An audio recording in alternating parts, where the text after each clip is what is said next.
Just put my thoughts out here on Digital Scratch on this rainy Sunday evening or morning. I don't know. I guess it's what is it, about 1? No, it's about 12:30 Eastern time. Just sitting here on Sunday, thinking about some of the ironies we have in the society, the ironies we have of the LGBT community, the ironies we have of how we view violence out here. I want to start there too, so far as how we view violence in America.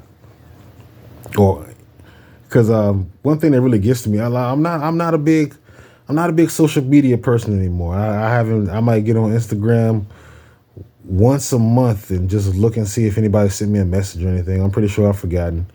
The only social media platforms that I have right now are Twitter, which I just use. I don't even post anything. I don't have any. I'm not following anybody. I don't think anybody's following me. I just up there because you got to have some type of social media platform, and YouTube is the space. I'm on YouTube, and I'm not a creator for real. I just getting to the point where I want to start documenting my thoughts. And when you look at Twitter seems to just be like a place where they show violence. I guess I don't know, but it's so odd how it's odd how we're trained, like how people are trained to focus on black crime. Now I'm a black male myself, in my early 40s, and believe me, I acknowledge it all the time. There's something demonic going on in with the children and the people of this community, and how everything is transpiring so far as our family decay, our moral decay, our community decay.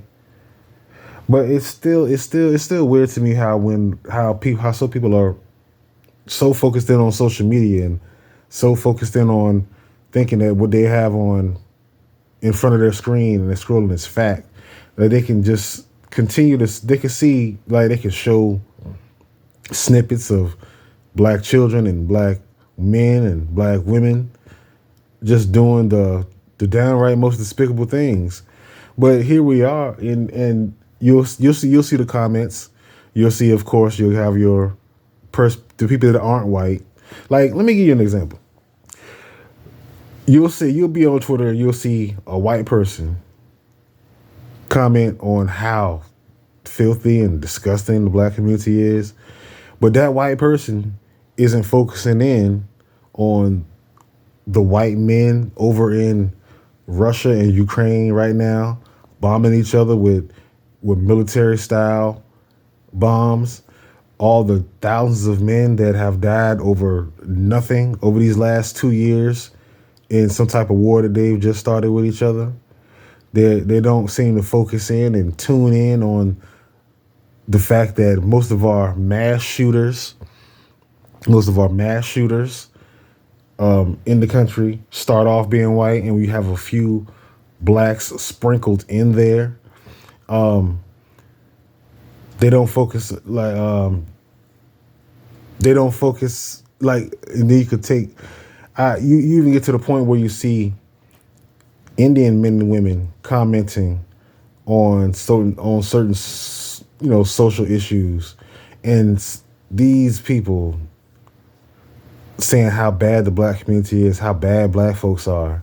And a lot of these people are from a country that has nothing but violence. A lot of these people, they show us on TV, and we've all spoken to people who have actually been there.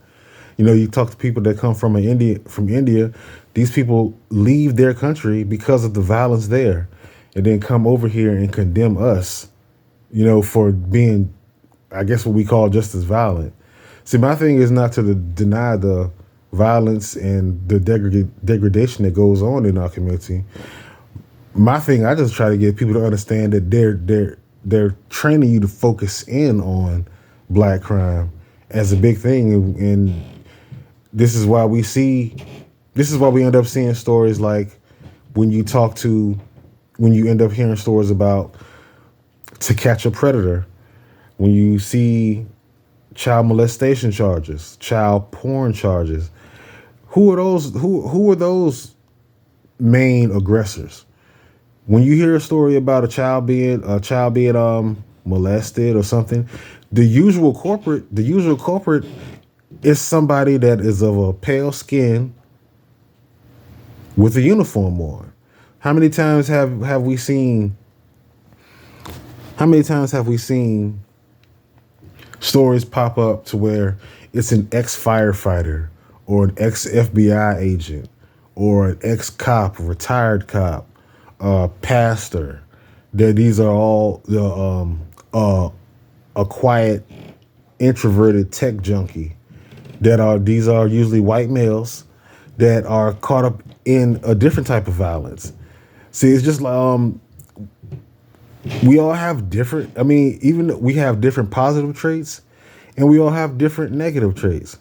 I've gotten good at I've gotten good at this point in my life in putting things in perspective. It's just like sort of like when people say black folks are stupid for spending their money on Jordans. Well, the equal and opposite is riding past Starbucks and seeing mainly white folks buying $7, $8 drinks. So it's like we all have our vices, we all have our traits, and a lot of people don't like to look at our different faults rather than just saying that a certain group is responsible for all the faults that they see. We all have different things going on culturally, and it's time that we all start to acknowledge our own faults in our own groups. Like you have plenty of black folks speaking out on how ratchet and gruesome this black culture has become, but you don't really see too many other groups acknowledging the violence and degradation that goes on in their society. It's time for everybody to start looking at the entire society and what we have and separate yourself whether you are a decent person or a bad person. I mean, or a bad person, and separate yourself by those characteristics rather than just color when it comes to it. Because when they train you to focus on just one culprit of violence or somebody or just one person that may offend you, you miss all the other people that could creep up on you and offend you.